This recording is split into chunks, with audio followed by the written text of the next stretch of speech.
Vice President Sara Duterte naglabas din po ng statement accusing the Marcos administration of being defined by poor governance and of weaponizing the justice system by filing cases against imprisoning individuals who dare to speak out against alleged corruption. 2018, nandyan na rin po si Senator Marcoleta. Kanila po na kino-question, kini-criticize ang mga flood control projects noon na naging ghost projects. 2018 pa po ito, nandyan na rin po si Senator Marcoleta, pero wala tayong masyado na dinig kung meron mga pag-iimbestiga na isinagawa, kahalintulad ng ipinagawa ni Pangulong Marcos Jr. ngayon. So sasabihin ba nating good governance? Definitely, absolutely, with regard to the administration of President Ferdinand R. Marcos Jr., we have this good governance. But di natin hanapin yung sinasabi ni dating Pangulong Duterte na ghost projects as early as 2020. Hindi maaaring magturo basta ang Vice Presidente.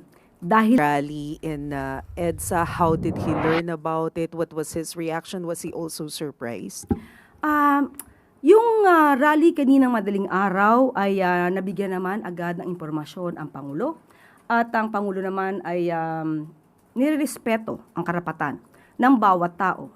Ang freedom of expression, ang freedom of assembly, at pero hindi kinikilala ng Pangulo ang mga pang-aabuso na may kaakibat dito. Ano pong pang-aabuso yung tinutukoy natin dito, ma'am? Maaari nating masabi kung may pang-aabuso kung nakakaapekto na sila ng ibang tao. Karapatan din naman lahat natin na galangin din ang karapatan ng bawat isa. Ano po yung instruction ni Presidente when he learned about this rally? What did he tell the people in authority?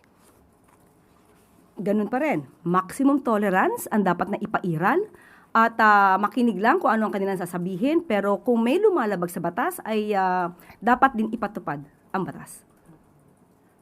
Pero dito po sa Malacanang, may nakita po ba tayo na dahilan para mas maghigpit ng security? Naka-heightened alert po ba yung Presidential Security Command? Nagmamonitor po ang Pangulo. Nagmamonitor po sa mga galaw, hindi para lamang sa palasyo, kundi para sa taong bayan na naaapektuhan, na naiipit sa trapiko dulot nitong rally or protesta. Does Malacanang see this as a threat, ma'am? Wala pong nakikitang threat dahil alam naman po ng Pangulo na ang kanyang ginagawa ay para sa taong bayan.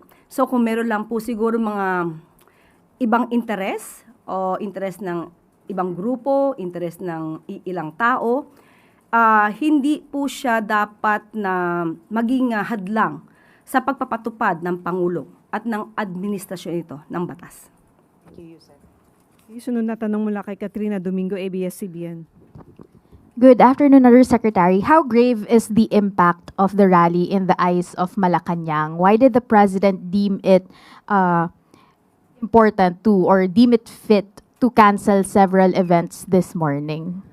Dahil nga po, Pangulo ay kailangan mag-monitor. Unang-una, ano ba yung impact? Grabe po ba ang impact ng rally o protesta na ito? Sa paningin po ng administrasyon, magkakaroon po ito ng impact, hindi lang para sa palasyo, kung hindi sa buong mamamayan natin na naapektuhan ng surprise rally na ito. Alam po naman natin na kapag nagrarally at gagamit po kayo ng kalsada ay dapat may permit. At hindi po ito dapat na inililihim para naman po makapaghanda ang gobyerno. So, magkakaroon po ito ng impact sa bawat tao, sa bawat trabahador, sa bawat estudyante, sa bawat pasyente na nakasakay sa ambulansya na dadaan sana sa EDSA. Lahat ng ito, pati tayo rito, ay maaapektuhan. Maaapektuhan tayo dahil sa ipinaglalaban ba nila ang isang karapatan? Karapatan ba ni Senator Marcoleta? Ang karapatan ng isang tao sa isang kaso ay binibigay naman po. Nandiyan naman po ang paggalang sa right to due process. So, ang mga nagrarally ay may sariling agenda. Mas na naisin siguro talaga nila na ito'y maramdaman ng mga taong hindi naman sangkot sa kanilang pagpaprotesta. Nagkakaroon lamang tayo ng mga collateral damage. Naapektuhan yung hindi naapektuhan, pero ito po ay makakaapektong malaki sa ekonomiya, sa bawat negosyo, sa bawat tao na kailangan pumasok sa kanilang eskwelahan, sa kanilang trabaho, o pumunta ng mabilisan sa ospital. Ma'am, yung administrasyon po paulit-ulit na sinasabi na dapat managot ang dapat managot. How will the administration hold those protesters accountable given na nagrally po sila ng walang permit and as you mentioned, marami pong naabala dahil hindi nagkaroon ng rerouting and other possible arrangements ahead of that rally?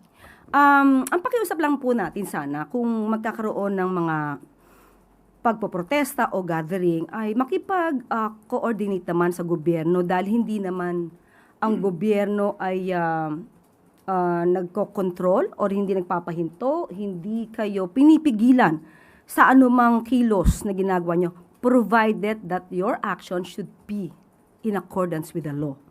So, kung meron po tayo makikita ngayon na violation ng anumang batas, ito po ay iimbestigahan at kung kailangan na managot at kitang-kita naman siguro kung meron paglabag sa batas, ay kailangan din po managot.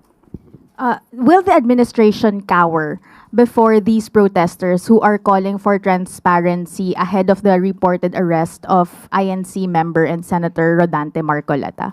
Hindi po natin po kasi alam kung ano ba yung purpose ngayon ng protesta. Although nadinig natin ang kanilang panawagan na ito ay patungkol sa, nakakuha po tayo ng kanilang statement. Andito po. Pagpapatupad ng batas, transparency, may selective justice. So, doon muna tayo sa pagpapatupad ng batas. Kung tayo po ay humihiling na ipatupad natin ang batas, hindi po ba dapat tayo din ay tumutupad sa batas? Tayo din ay sumusunod sa batas. So paano po ba natin maisisigaw na dapat kayong tumupad sa batas kung tayo mismo nagrarally ay hindi tumutupad sa batas? Sunod na tanong mula kay Tristan Nodalo, Newswatch Plus. INC ka rin. Okay. Yusek, follow-up lang din po muna po doon sa rally, no? Well, sabi nyo nga po nire-respect yung karapatan nilang magprotesta, but is there a directive from the President na kung hindi pa rin po sila aalis over a given time, ay kailangan na silang i-disperse? Because there are also reports or information that we're getting na pwede pong tumagal ng 1 linggo yung ganitong klaseng mga aktibidad. How prepared is the government or Malacanang to deal with such activities? Ang gobyerno naman po ay laging handa. Hindi para lamang isagip ang administrasyong ito, kundi isagip ang bawat tao na maaapektuhan ng rally na ito. Mas marami po ngayon ang naapektuhan dahil sa biglaan nilang pagdagsa sa EDSA. Just try to imagine, yan po ang daluyan ng trapiko. Marami pong dumadaan dyan. May mga tao na, kumbaga, emergency ang dahilan kung ba't dumadaan dyan. Pero naapektuhan dahil dito sa rally na ito na ang isa nga sa nadinig natin ay tutol sila sa pag-iimbestiga kaugnay sa kasong di umano sangkot si Senator Marcoleta. So, hindi natin matatawaran ang kanilang dahilan, pero baka hindi maintindihan ng karamihan sa atin na mas naaapektuhan sila dahil sa pagpoprotekta sa isang tao. Yusek, in relation po to Senator Marcoleta, as thousands of Iglesia ni Cristo members nga po gathered to EDSA, sabi po ni Senator Marcoleta, ang kasalanan ko lamang po ay yung paglingkuran kayo. He also warned, ngunit kapag ako ay kanilang inaresto, hindi na po matutuloy yan, yung kanya pong advocacy in fighting corruption and yung sa flood control controversy. Akala po nila ay malilibing na ito sa limot. And he suggested that his possible arrest is also linked to Vice President Sara Duterte's impeachment. Anong sabi niya? Una ay hindi na matutuloy ang kanyang pag-iimbestiga. Ano yung unang Opo, statement? kung siya daw po ay maaresto, hindi na daw po matutuloy yung kanilang investigasyon sa flood control. Yung naunang statement niya. Ang kasalanan ko lamang ay ang paglingkuran kayo, kung kasalanan matatawag yan na humarap sa kanila ang buong tapang para malaman nyo ang totoo. Yung pangyayaring ito ay patungkol sa 75 million pesos na dinonate sa kanya. Ang kaso na sa ngayon ay kinakaharap niya ay galing sa kanya mismo ang admissions. Pagsabi At sabi niya, naging truthful siya, umamin siyang tumanggap siya ng 75 million pesos mula sa 3 donors. So doon lamang po iikot yung kaso. At sinasabi nila na plunder yung case. Totoo, sinasabi niya na hindi naman pondo ng gobyerno ang di umanong kanyang kinuha.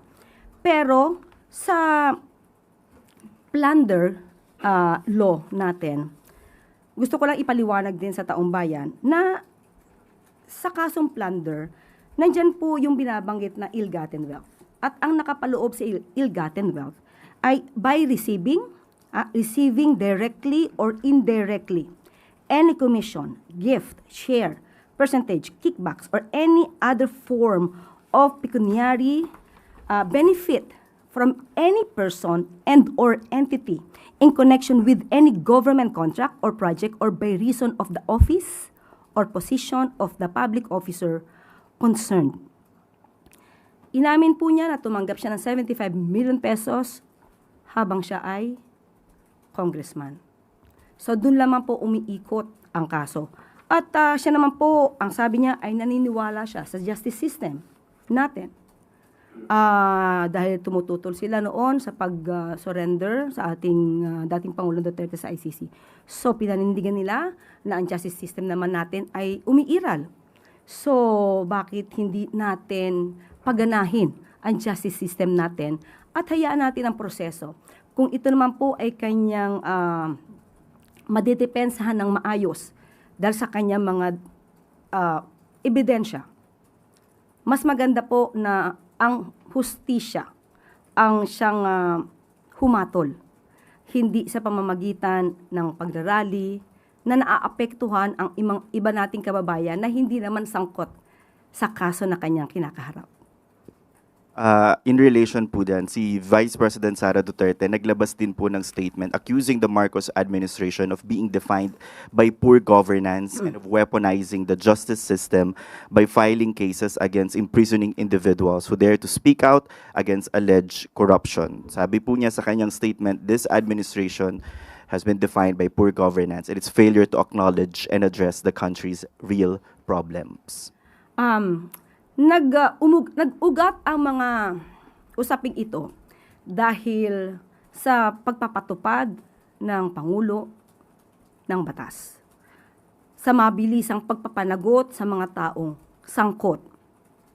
Kahapon, tinanong tayo, ang sabi natin kay Ivy, wala pang 1 taon, pero marami nang nakasuhan, marami nang naipakulong, ang isa nga po ay kaalyado pa ni dating Pangulong Duterte. I am referring to Senator Bong Revilla. Walang sinisino, walang kulay. Wala pang 1 taon. Pero naiinip ang karamihan. Pero hindi sila nainip sa 6 na taon ni dating Pangulong Duterte na walang halos nagawang pag-iimbestiga. Ganito na po. Isang halimbawa, 2018, nandyan na rin po si Senator Marcoleta.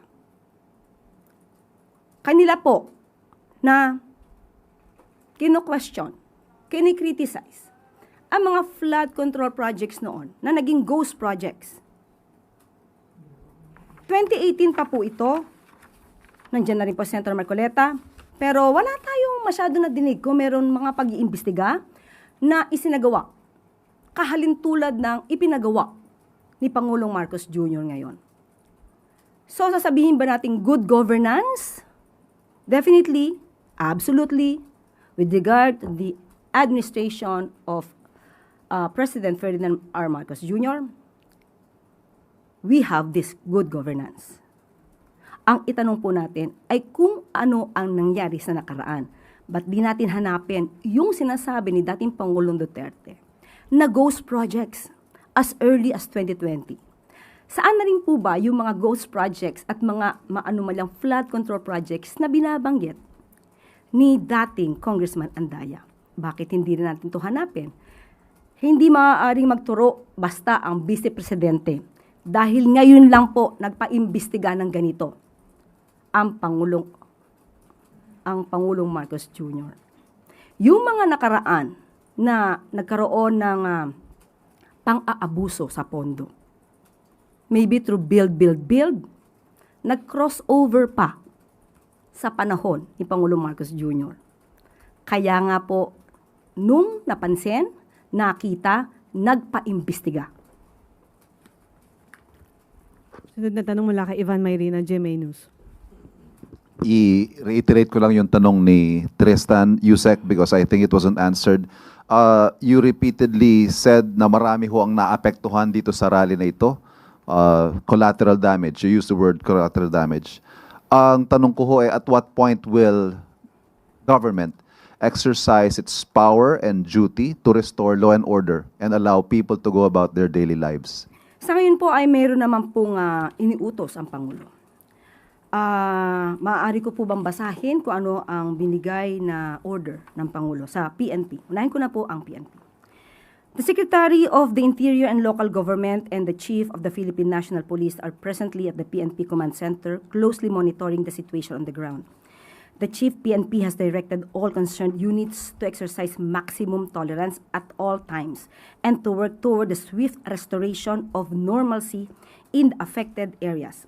The PNP remains fully deployed and on full alert, ensuring that the safety and security of all parties, the rallyists, the public, and our own personnel are protected at all times. Yan po ang mensaheng ipinaabot ng PNP.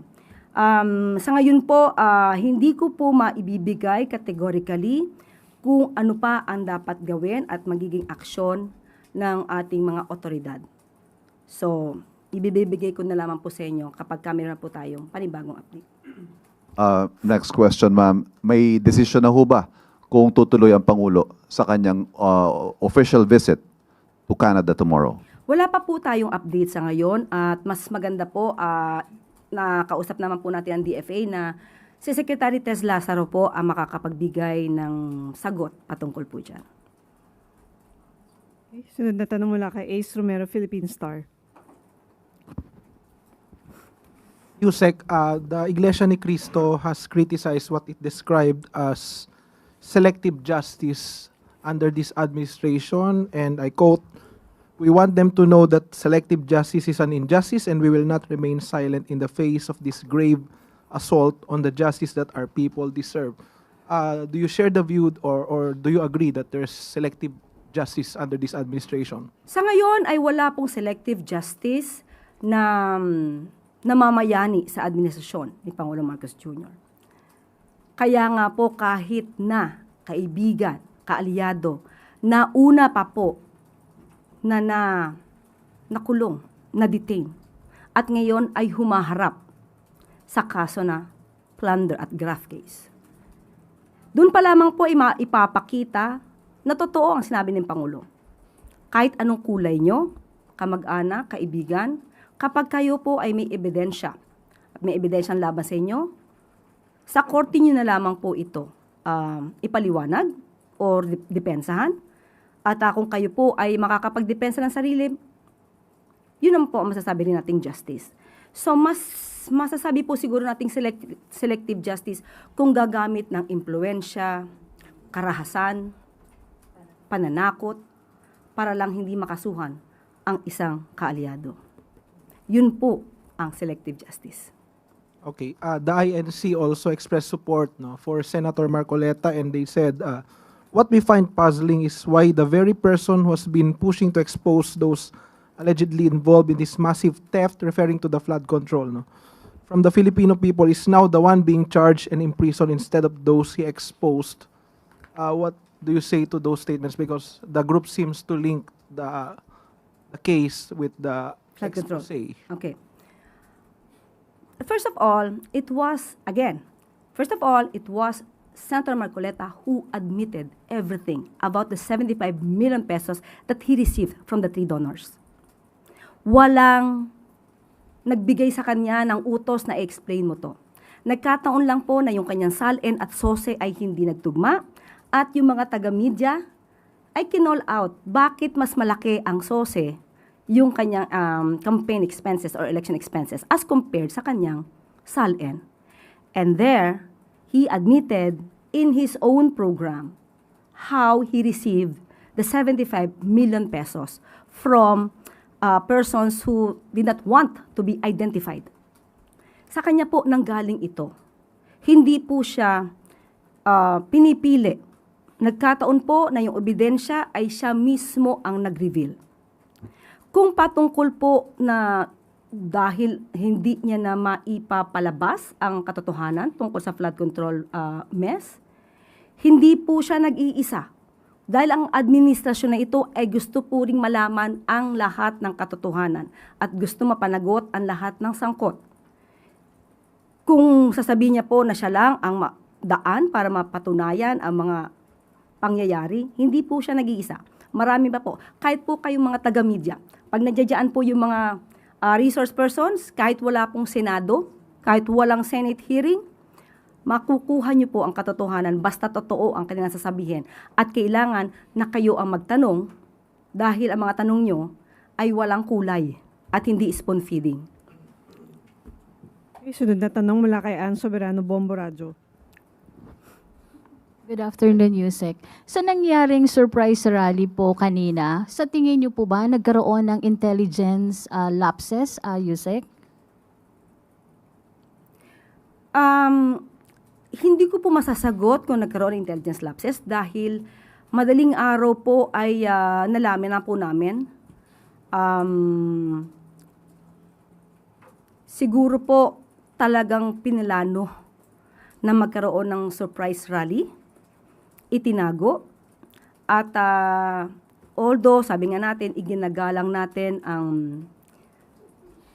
liderato ng INC, pero ang pag-admit na ito ay isang surprise rally at itinago, hindi po yun maganda, hindi siya maayos dahil hindi po siya tumutupad sa batas at hindi rin po ito gumagalang sa karapatan ng ibang tao.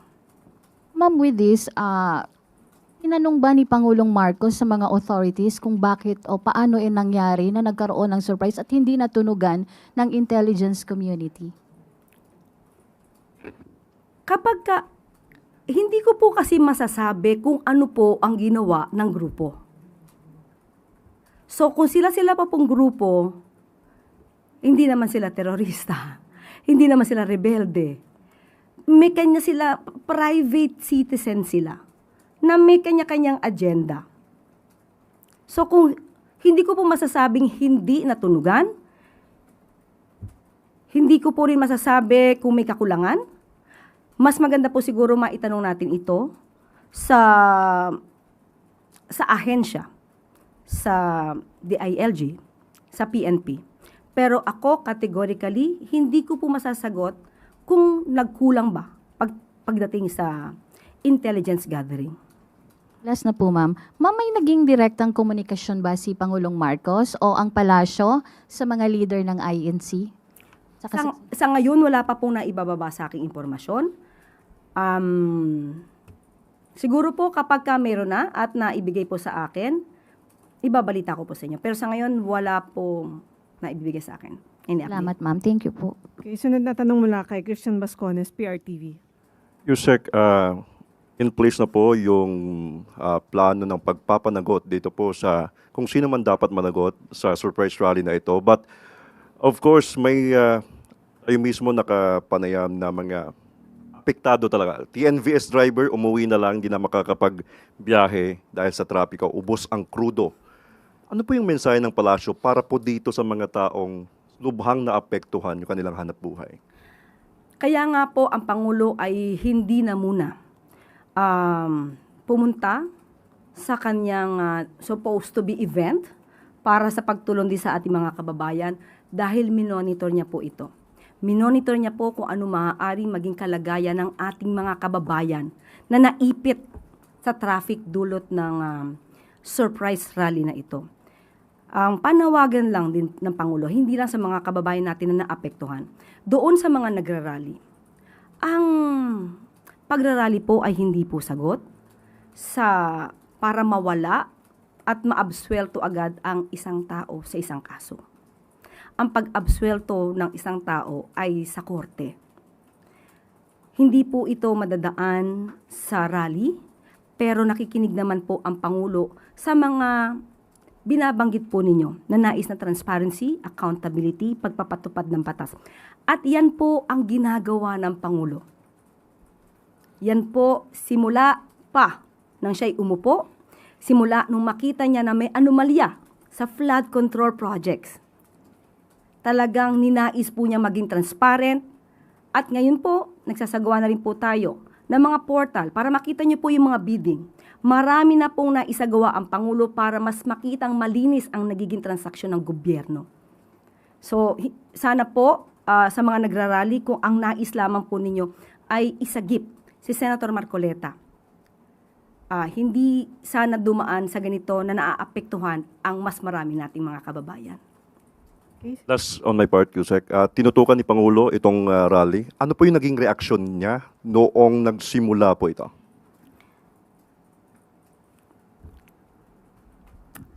In a way, nagtataka siya.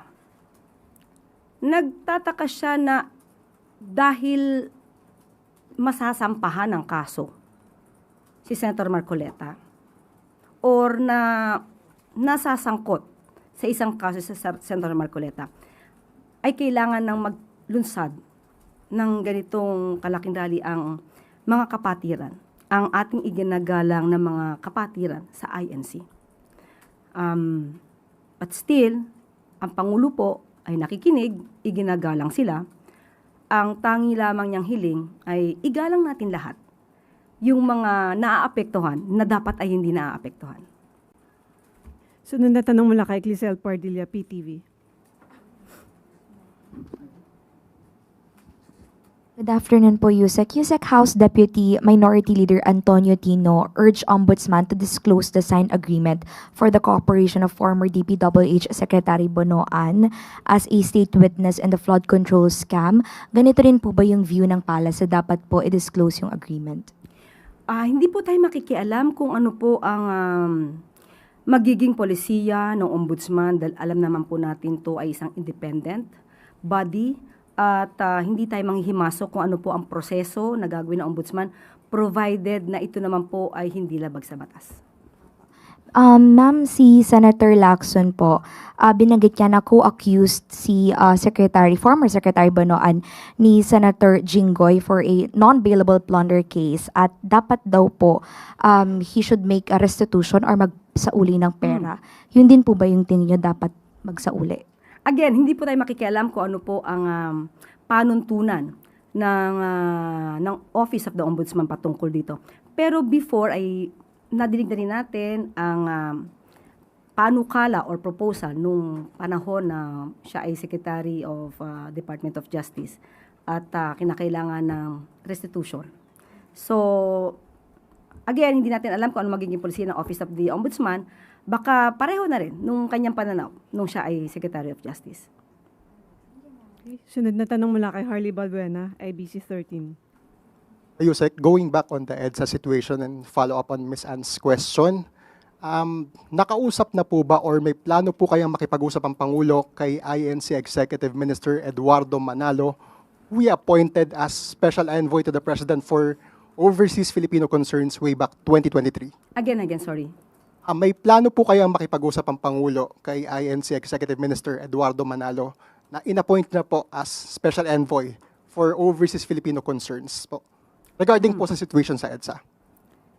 Wala pa pong napaparating sa atin kung ano ang balak ng Pangulo patungkol dito. Siguro dapat malaman din po natin kung mag-uusap sila kung ano ba ang hiling. Sila naman po kasi nagpo-protesta. So ano po ba yung pinaka-goal dito? Kasi kung mangyayari po ang goal ay binabatikos nila ang maaaring ikaso kay Senator Marcoleta, hindi naman po ito hawak ng Pangulo. Hindi po ito hawak ng Pangulo.